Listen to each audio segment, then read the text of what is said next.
Hello बच्चों, this video is related to the topic privatization.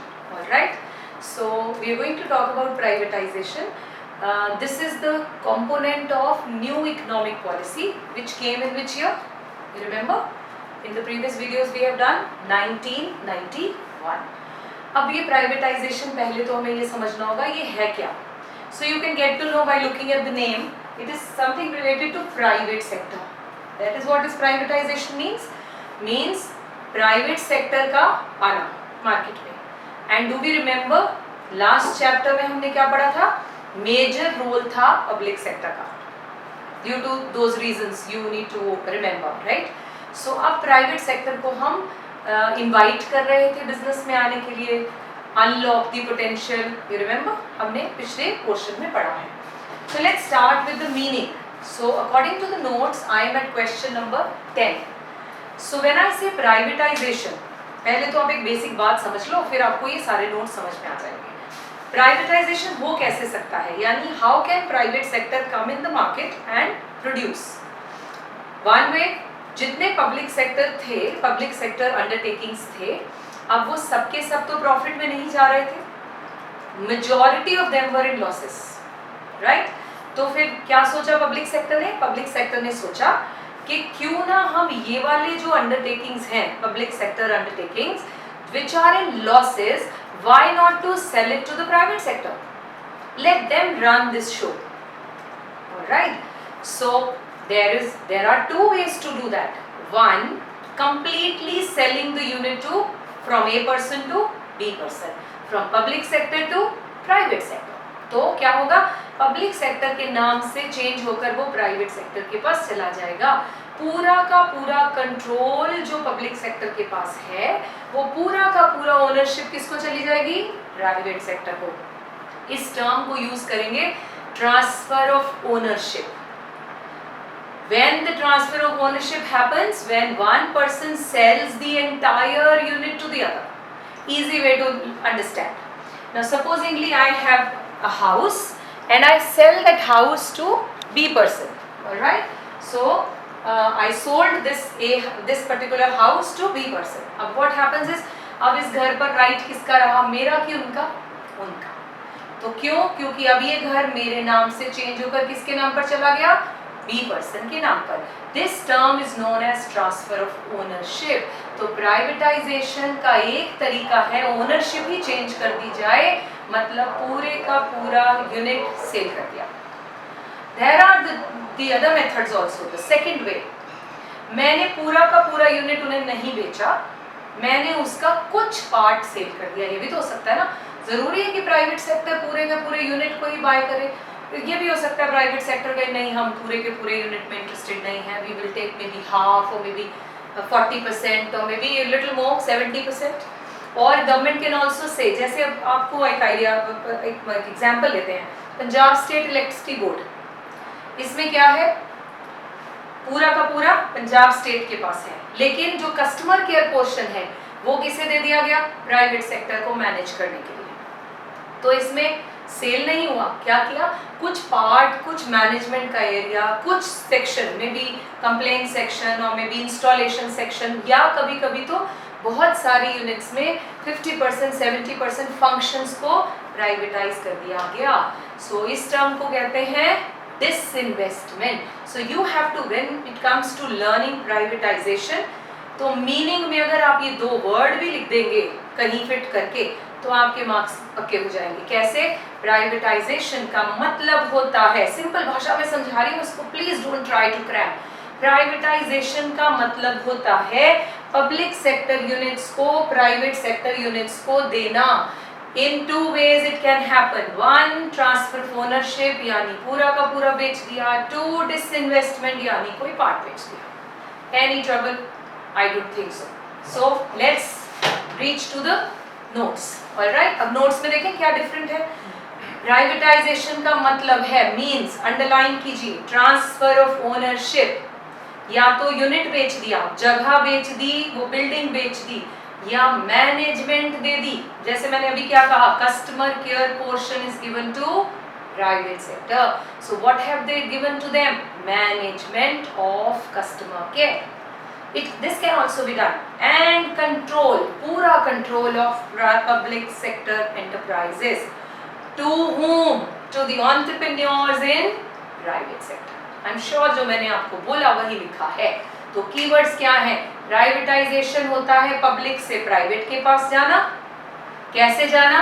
या तो मैनेजमेंट दे दो, या पूरा यूनिट बेच दो, या उसकी कुछ पोर्शन को बेच दो. अंडरस्टूड? चलिए. Privatisation implies a greater role of private sector in the economic activities of the country. ये कुछ वर्ड्स जो है लेंथ बढ़ाने के लिए आपको आने ही चाहिए. इसमें मैं कुछ नहीं बता सकती कि लर्न कर लेना. क्या करना है भाई? प्राइवेट सेक्टर देश की ग्रोथ के लिए बहुत बड़ा रोल प्ले करता है. ये क्या, ये तो बेसिक बात है. तो इसको क्या रटा मारने की कोशिश करेंगे हम, right? Okay. Over the years, Indian government has diluted its stake. Do you understand? Diluted its stake. Stake का मतलब कंट्रोल. उसको उन्होंने अपने कंट्रोल को डाइल्यूट कर दिया है, यानी बांट दिया है, दे दिया है. किसको? पब्लिक सेक्टर ने प्राइवेट को. बहुत सारे एग्जाम्पल्स के नाम भी हैं. IPCL, IBP, मारुति उद्योग. I am not going to feed you with this. You find out what are the full forms of this. I'm sure you'll be able to, क्योंकि जब हम खुद ढूंढते हैं तो ज़्यादा अच्छे से याद रहता है. तो इन दोनों के नाम आप फिल करें. I can ask any point of time. Privatisation दो तरीके से होती है. अब सुने, आपको पेपर में क्वेश्चन आया 3 मार्क्स के लिए. डिफाइन प्राइवेटाइजेशन या right a short note on privatisation. And the tutor और द इन्वेस्टिगेटर या क्या हो गया, पेपर जिसने बनाया वो आपको 3 मार्क्स दे रहा है. ओके. सो आपको 3 मार्क्स के लिए आंसर लिखना है. प्राइवेटाइजेशन पर शॉर्ट नोट क्या लिखोगे? मीनिंग दो अच्छे से. और it can be done in 2 ways. So कौन से 2 तरीके? अभी मैंने बता दिया जी. Transfer of ownership and management of public sector companies. किसने किसको दिया? गवर्नमेंट से प्राइवेट सेक्टर के पास चला गया. दूसरा, privatisation of public sector undertaking bye, underline करो पूरी लाइन को, selling of part of equity. Equity यहाँ पर आपके शेयर्स नहीं होते जो आप अकाउंट्स में पढ़ते हैं. यहाँ इक्विटी का मतलब इक्वालिटी भी नहीं होता जो सेकंड चैप्टर में पढ़ा है. यहाँ इक्विटी का मतलब होल है. मतलब मेरे इस पूरे यूनिट का मैंने सेलिंग ऑफ सम पार्ट, मैंने कुछ पार्ट सेल कर दिया. इस टर्म को क्या कहा था मैंने? डिसइन्वेस्टमेंट. इसके आगे एक बड़ा सा स्टार बना दो, क्योंकि ये क्वेश्चन इस टर्म को 1 मार्क के लिए भी पूछा जा सकता है. Define disinvestment. So you should be ready. Selling the part of equity is known as disinvestment. But selling the part of equity to whom? From whom to from whom? From whom to whom? It is from public sector to private sector. Right? Purpose क्या है बेटा? ये जरूर ले दे देना. Purpose of privatization was mainly to improve financial discipline, facilitate modernization. क्या चाहती थी गवर्नमेंट? क्योंकि उनके अपने यूनिट से बहुत लॉसेस हो रहे थे. सो दे रियली वांट कि इसमें बेटरमेंट आ जाए और मॉडर्नाइजेशन भी आए. जब प्राइवेट सेक्टर आएगा तो वो पैसा लाएगा और अपनी बेटर मैनेजमेंट के साथ, बेटर मशीनरी के साथ दे विल ग्रो. तो एक तो मॉडर्नाइजेशन आ जाएगा और फाइनेंशियल डिसिप्लिन समझते हैं, पैसा आएगा, इंजेक्ट होगा मनी. ठीक है. It was also believed that private capital and management capabilities will help in improving performance of PSU. I just explained. Now the question can come, give the arguments for privatization. When it comes for means in the favor of privatization. क्या क्या फायदे हुए कह सकते हो कि किस तरह के फायदे हो गए प्राइवेटाइजेशन के होने से, या क्यों किया गया. आर्ग्यूमेंट्स में ये भी है ना. In favour of privatisation. सबसे पहले क्यों किया गया राजे? क्योंकि पब्लिक सेक्टर की परफॉर्मेंस अच्छी नहीं थी, इसलिए गवर्नमेंट को लगा why not to sell those units to private sector. So the first heading is poor performance of public sector. So in view of poor performance of public sector undertakings, public sector has become, क्या बन गया था? Economic burden. To write such kind of terms in your answer, it gives impression rather than saying public sector had losses, in the economy, so वो उतना मजेदार नहीं होता. सो economic burden, economic मतलब पैसों से, फाइनेंशियल बर्डन बन गया था. Now moving to page number 12, point number 2, rising budgetary deficit. I'm sure I have explained this point. I think I have explained this point in the first lecture of this chapter. Budgetary deficit. क्या था deficit? Budget में deficit, यानी government के खर्चे ज्यादा, income कम, तो deficit हो गया. डेफिसिट वर्ड का मतलब क्या होता है बच्चों? शॉर्टेज. कब होती है घर में शॉर्टेज? जब खर्चे ज्यादा और इनकम कम हो. तो अब क्योंकि गवर्नमेंट के losses were very high, so what were they doing? उनके एक्सपेंडिचर्स देखो ना ज्यादा हो रहे हैं और इनकम नहीं, तो फिर वो बोरो करने लगे, एसेट्स बेचने लगे, इस तरह के प्रॉब्लम्स आए. So the budgetary deficit in India was increasing considerably, which further contribute to rising prices. अरे ये क्या हो गया? डेफिसिट हुआ तो प्राइस कैसे बढ़ गए? याद है आपको? जब डेफिसिट होगा तो इन्फ्लेशन होगा. कैसे कनेक्शन किया था इसको ना बेटे, जो मैं बोलती हूँ आप अपने नोट्स के ऊपर ही लिख लिया करो. डेफिसिट होगा यानी खर्चे ज्यादा, इनकम कम. मैं क्या करने की कोशिश करूंगी? अपनी इनकम बढ़ाने की. तो गवर्नमेंट इनकम कैसे बढ़ाएगी? टैक्सेस बढ़ाकर. The moment there will be rising taxes, there will be inflation. Taxes बढ़ना यानी प्राइसेस का बढ़ना. This is how it is connected. बात समझ में आ गई? So I am sure you must have noted down on the top of this page. To reduce the deficit, अब घटाना है बच्चों, डेफिसिट कम करना है. The scope of public sector should be contracted. भाई उनसे नहीं चलाया जा रहा तो उनसे कहे ना चलाएं. उनका काम कम कर दो इस एरिया में, एंड किसको दे दो? प्राइवेट सेक्टर को एक्सपैंड कर दो. क्लियर है? Right. Third point, it promotes consumer sovereignty. Now what is consumer sovereignty? पहले मैंने आपको याद है बोला था 50 से 90 ड्यूरेशन के बीच में कंज्यूमर के लिए नहीं सामान बनता था. That was producer oriented type. जो प्रोड्यूसर बनाएगा हमें खरीदना पड़ेगा. तभी तो उस इतने डेकेड्स में एम्बेसडर और फिएट के अलावा तीसरा फीचर ही नहीं, कुछ तीसरी गाड़ी ऐड नहीं हुई, क्योंकि producer never wanted. He had no competition. You remember I always give the example, pressure cooker. Cooker की शक्ल जितनी 50 में जैसी थी 90 में भी वैसी थी. अब तो बहुत इंटरेस्टिंग बनते हैं, बहुत सुंदर बनते हैं, colour different, many varieties, many things are available.